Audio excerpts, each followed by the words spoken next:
Barrett was not the starter, of course. 1 week to the start of the season, ended up throwing, I believe, 34 touchdown passes and running for whatever it was, 13 or 14 more, and had one of the most prolific seasons in Big Ten history. Was the Big Ten Offensive Player of the Year. I don't know where he finished in the Heisman. I would guess he finished in the top 6 or 7, something in that range. So Matthew Baldwin goes from somewhat obscurity to one play away if things unfold in the quarterback race the way we anticipate them to.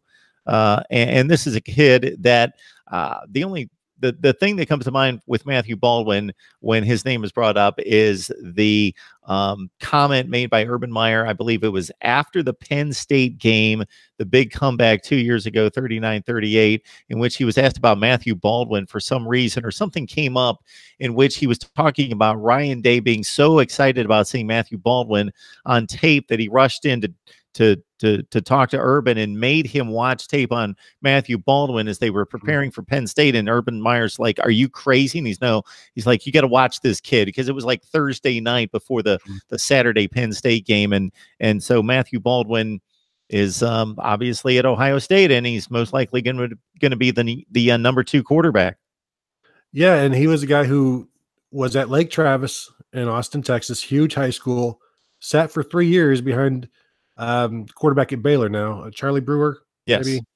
So he started one season, started his senior season in high school, was committed to Colorado State before the season started. And then he starts playing and starts blowing up. And, by that point, a lot of the schools like Ohio State, they already have their quarterback in that class. Ohio State had their quarterback, Emory Jones, committed maybe a year before. And obviously he eventually decommits and goes to Florida. But before he decommitted, they went and offered Matthew Baldwin and basically said, "We like Baldwin better." And so they, put all of their chips in the Baldwin basket. Yeah, but blew him away with their throwing when Ryan Day went to see him throw. He ends up tearing an ACL in the state playoffs, I think in the semifinals, tried to play in the finals and couldn't, and hurt his knee even more.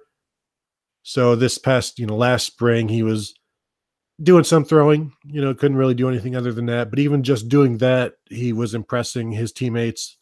Paris Campbell said he's absolutely not like some throw-in guy. He's a legit quarterback. Don't think of him as just some stopgap. We need depth. That's not who he is. And, talking to him, we talked to him at the Rose Bowl, and Justin Fields was rumored to be headed to Ohio State at that point. And this was, the same, I guess, a couple days after, Tate Martell says, "I'm not afraid of anybody. I'm going to be the starting quarterback next year. I'm not going anywhere." And we talked to Matthew Baldwin after the Rose Bowl, and he was like, "You're going to come to Ohio State. There's going to be competition. So, I welcome it.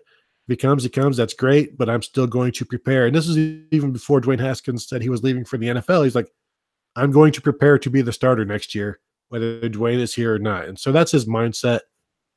He sat for 3 years in high school. I asked him if he was tired of sitting. Are you tired of being patient? And he's like, "I'm just a patient guy, but I would rather be on the field." So it's going to be, if you think Justin Fields is 2 and done, then that would still give Matthew Baldwin 2 years of starting.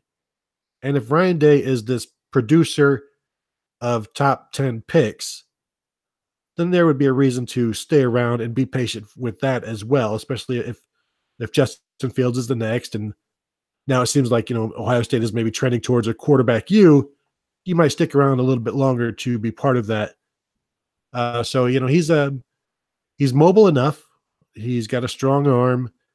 He's more like JT Barrett than Justin Fields is. So Ryan Day will design the offense around the quarterback and the players around him. So as Ryan Day says, it's the same offense. JT Barrett ran the same offense as Dwayne Haskins. They look completely different, but that's because the emphases would be different depending on the quarterback. So I think he is very underlooked or overlooked, I guess you would say. And people would get excited about Justin Fields for good reason. I don't think that I think Matthew Baldwin would be just fine Long answer, short answer, I think he would be just fine as the starter. Tony, we have you on here for the long answers. As long as they're good, they're good Yeah, answers. exactly. So we have you back all the time because we don't mind the long answers because they Yeah. make sense, and they give us a lot of insight. So I would ask anybody out there who questions that it's always going to be in a situation like this. Justin Fields, who was the #1 quarterback in the country, versus Matthew Baldwin, who I don't remember his ranking. I've looked it up at some point. Was Just a guy. 25 or something like that. Just go through any position, but go to quarterback and pick a year. Just pick any year. And obviously, the talent evaluation is good. And so generally, the very elite players are going to be somewhere close to the top. And then but it's not going to take you long to find like, oh, that guy was a 4th rated quarterback. He's never seen the field. He's no good. The 7th rated quarterback, he's awful. Or he didn't play or whatever. And quarterback number 28.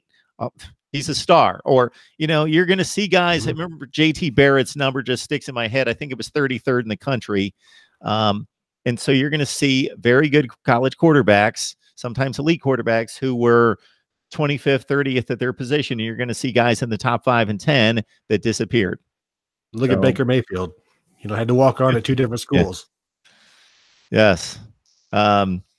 Baker Mayfield and Zach Annexstad now are on the same line in regards to a trivia question. Zach Annexstad, if you don't know, was the Minnesota quarterback walk-on true freshman who started the only second Power 5 starter as a true freshman game 1.